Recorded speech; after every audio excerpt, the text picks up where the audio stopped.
Why does Djibouti exist? Djibouti is situated in the Horn of Africa, bordered by the Red Sea to the north and Ethiopia to the south. There are about 1 million people, comprising of the Somalis and Afar, who are the two largest ethnic groups. The Somalis make up most of the population. The Cushitic branch of the Afroasiatic languages is spoken by both the Somalis and the Afars. French and Arabic are the two official languages, while Afar and Somali are national languages in Djibouti. In today's video, our focal question is, why does Djibouti exist? To answer that, we will discuss a brief history of Djibouti and how it became an independent country. We encourage you to stay tuned and watch until the end. Brief history of Djibouti. In the late 19th century, the Sultans of Afar signed treaties with the French, which allowed the latter to establish the colony of French Somaliland in 1862. In 1885, the French signed additional treaties with the Somali ethnic group. The ethnic Somali population felt that the French were unfairly favoring the Afar and giving them a disproportionate influence in local governance, which caused tensions to rise between the ethnic Afar and Somali populations. In 1958, the French held a referendum that provided residents of French Somaliland with two alternatives: to maintain their association with France or to join neighboring Somalia as it established its independence. The move was vehemently opposed by the ethnic Somalis because French colonial leaders did not recognize many Somalis as residents. It gave Afar an outsized influence to uphold ties with France. The French renamed the territory the French Territory of the Afars and the Issas, after holding a second referendum in 1967. In 1977, a referendum established Djibouti as an independent nation.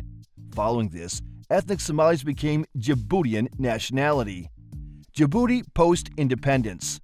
The capital city of Djibouti was named after the country when it gained independence. Hassan Guled, an ethnic Somali leader, installed a one-party state and ruled as president until 1999. Tensions continued to rise between the Afar minority and the Somali majority during this time.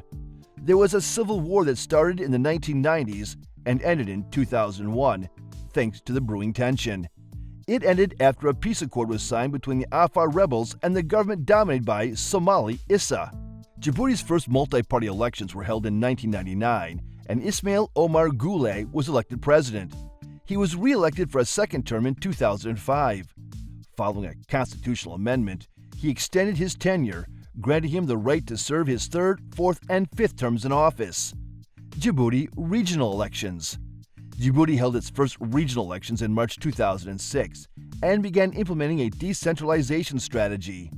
Fruit candidates ran unopposed when the government refused to meet opposition preconditions for participation. All 65 seats were handed over to the ruling RPP after the opposition Union for a Presidential Majority, UMP, boycotted the 2008 elections.